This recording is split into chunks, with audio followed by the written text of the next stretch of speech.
as far as the non-Muslims are concerned. If the non-Muslim knows what is awaiting from them in Akhirah, that they're going to go to hell, and a Prophet said, the least fire, the least pain, if it reaches your soul, your brains would boil.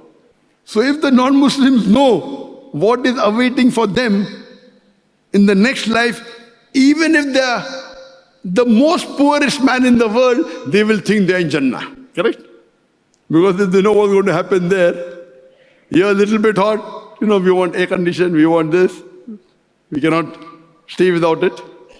There, the least punishment, if the fire touches your soul, your brain would boil. Imagine. So even the worst human being, who's a non-Muslim, would consider this as paradise. So this is the explanation of the hadith of the Prophet of Sahih Muslim, volume number 7, hadith number 7417.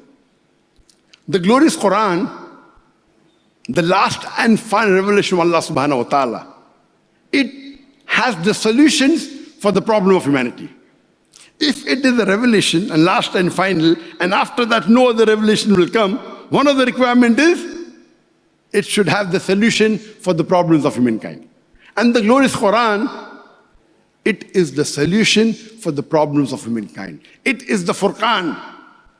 It is the criteria to judge right from wrong.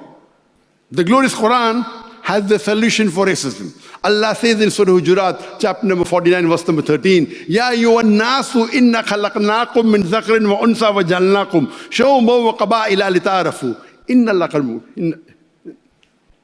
akramakum indallahi atqakum. Inna Allah alimun khabir. O humankind, we have created you from a single pair of male and female and have divided you into nations and tribes so that you shall recognize each other, not that you shall despise each other. And the most honored in the sight of Allah subhanahu wa ta'ala is the person who has taqwa. The criteria for judgment in the sight of Allah subhanahu wa ta'ala, it's not color, it's not age, it's not wealth, it's not sex, it's not race, it is taqwa, it's God consciousness, it's piety.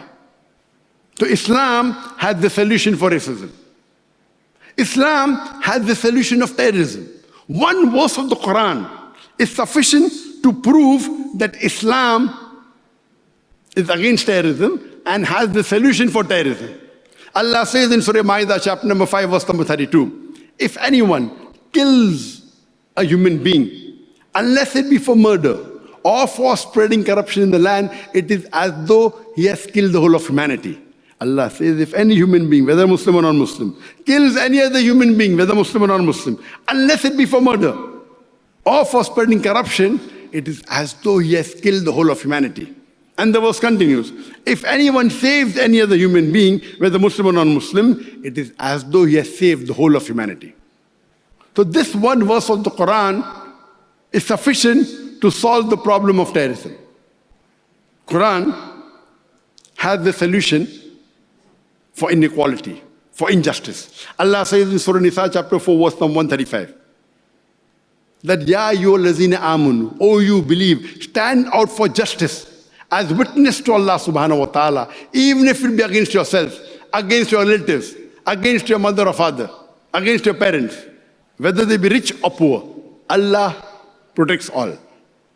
So when you are giving witness to Allah subhanahu wa ta'ala, irrespective whether the witness will go against yourself, against your parents, against your relatives, the rich or the poor, Allah protects all. Quran has the solution for alcoholism and drug addiction. Allah says in the Quran, in Surah Ma'idah, chapter number 5, verse number 90, Ya ayyuhallazina amanu, innamal khamru wal maisiru. O you believe, most certainly intoxicating gambling, wal anzab wal azlamu, dedication of stones, divination of arrows, rishsum min amali shaitan. These are Satan's handiwork. Fajtanibu la'allakum tuflihun. Abstain from this handiwork that you may prosper. So the solution for alcoholism is, it is prohibited, it's haram.